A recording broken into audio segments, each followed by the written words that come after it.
So, in regards to the first question about cultural experiences, one of the first things that popped into my head was one of the first things that we actually learned in nursing school, which was that in order to provide culturally competent care for our patients, we must first understand and recognize our own biases and our own limitations.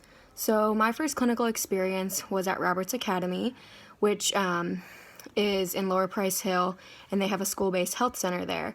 The majority of the students that attend this school are Spanish-speaking or Hispanic, and it was apparent right away that there were definite cultural differences between my new patients and myself. First, the most obvious difference was the language barrier that existed between the Spanish-speaking patients and myself. Now, I actually have about 10 years of experience with the Spanish language.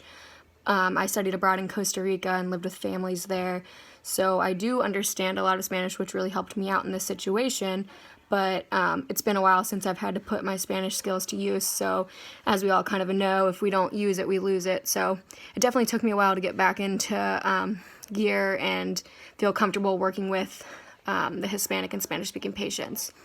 Once I passed this hurdle, I realized that there's actually a ton more of barriers that actually existed that I didn't even realize. A lot of these kids were raised here in the United States, but the majority of their parents were typically illegal immigrants, and therefore they didn't have insurance.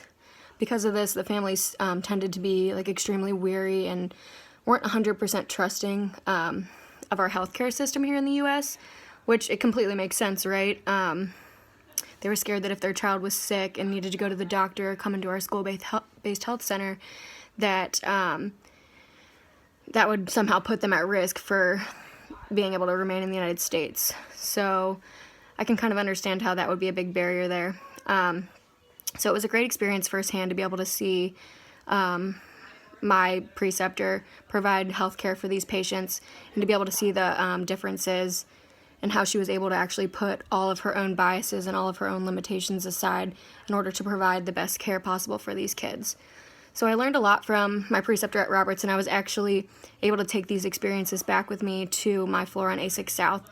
I'm actually a lot more comfortable now admitting Hispanic families, Spanish-speaking families, because I now have some firsthand experiences, and I've also heard a lot of their stories and understand what they've gone through.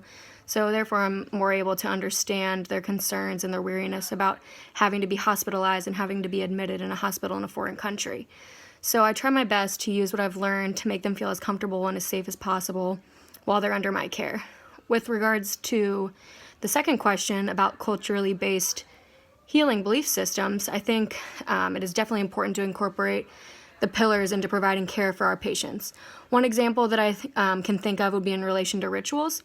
It's definitely important for our patients to feel as comfortable as possible in their own setting when they're sick and at the hospital. So one way we're already kind of doing this and implementing this at Cincinnati Children's is by asking them questions about their spiritual beliefs and their cultural beliefs upon admission. So therefore, we're taking into consideration their culture and their beliefs and how we can provide the best care possible for them and their child. So for example, there's a lot of Muslim families that come to Cincinnati Children's for many different reasons. So it's important for us to take into consideration their beliefs when caring for their child. One of the things is providing them with a lot of modesty and a lot of privacy.